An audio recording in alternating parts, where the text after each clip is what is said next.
This is a reading of the collection of teachings of Ajahn Lee, one of the Thai forest meditation masters. We talk a lot about self-knowledge in Christian mysticism, but in Buddhist meditation, it explains very well what self-knowledge is. So in this chapter, it's titled Birth, Aging, Illness and Death. Whatever appears and takes shape is bound to give rise to stress. If we lay claim to unstable things as our own, our lives will have to be unstable too. When pain arises, stay right there with the pain. When pleasure arises, stay right there with the pleasure. Get to know them.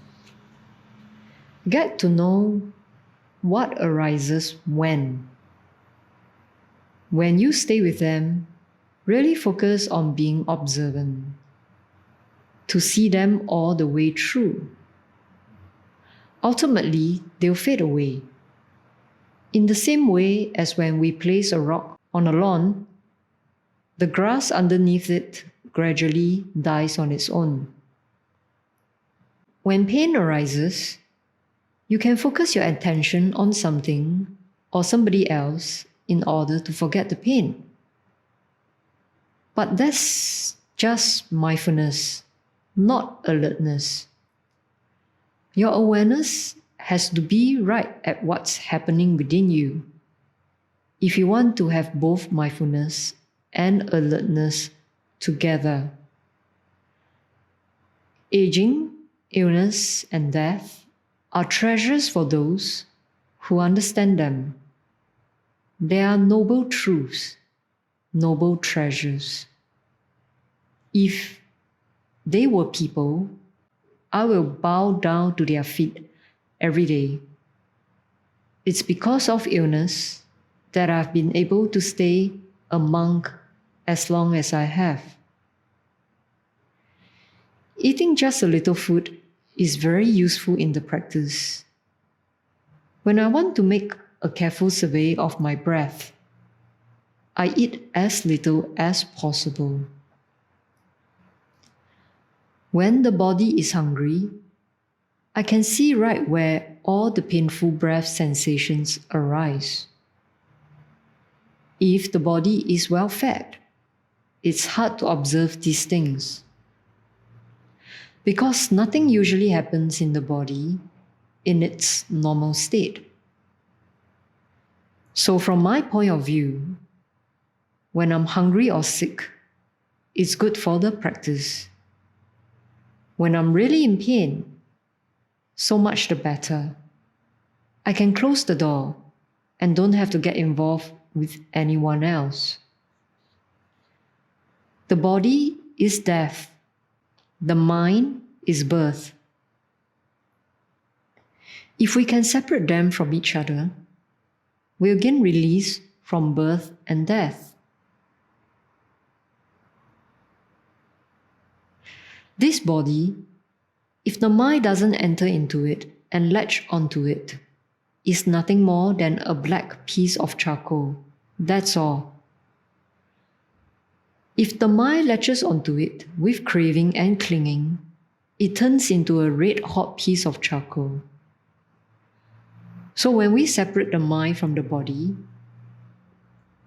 and there's just the knowing of awareness, the body disbands, like a piece of charcoal from which the fire has disbanded. When the body disbands, that doesn't mean that there's no body. It's there, but you don't fabricate it. If the mind is endowed with defilements and mental fermentations, it will have to experience birth, aging, illness, and death as a matter of course. It's like grains of rice covered by their outer coating and kept in a granary. As soon as the conditions are right in the terms of the soil, moisture, sunlight, and air, the grains are bound to sprout and grow into rice plants, resulting in even more grains of rice without end. But if we scrape off the covering and roast the grains in the pan, they won't be able to sprout. In the same way, if we use the effort of the practice to burn away the defilements in Buddhism are feelings and thoughts of greed, hatred, or rather aversion, and confusion. So if we use the effort of the practice to burn away the defilements arise in the mind by practicing concentration and constantly contemplating the qualities of the mind in line with the 4 establishings of mindfulness, namely contemplating body, feelings, mind, and mental qualities. The defilements will pop out of the mind in the same way that roasted rice will pop out of the pan.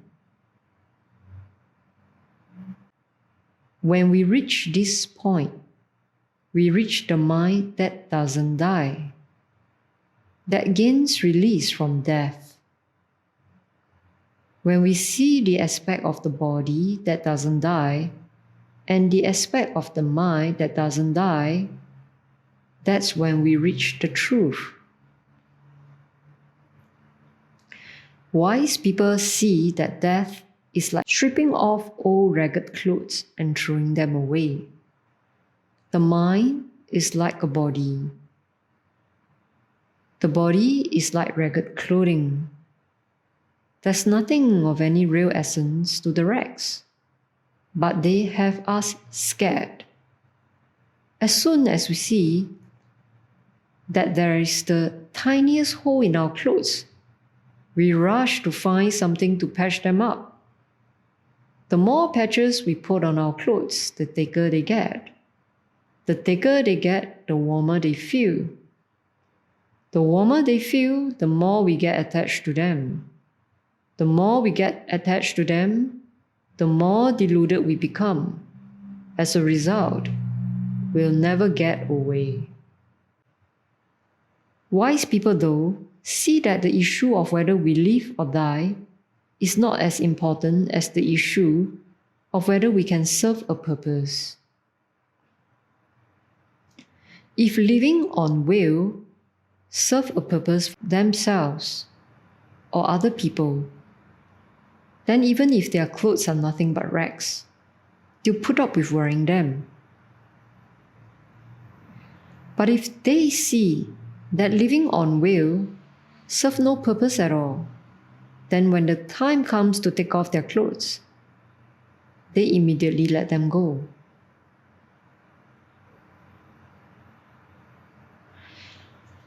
Practicing concentration is like gathering vegetable seeds and storing them until they are mature. As soon as they get moistened, they are going to sprout into plants with branches and leaves and flowers. In the same way, our concentration will sprout into discernment, giving us all-around insight into the affairs of the world and the affairs of the Dharma. We'll come to know what the elements, aggregates, and the sense media in the body are, to the point where we see that there's no reason to fear aging, illness, and death. It's just like when we grow up and our childishness disappears. Don't make an issue out of whether or not you're gonna die. Don't even think of it. Just purify your mind, and that will take care of everything.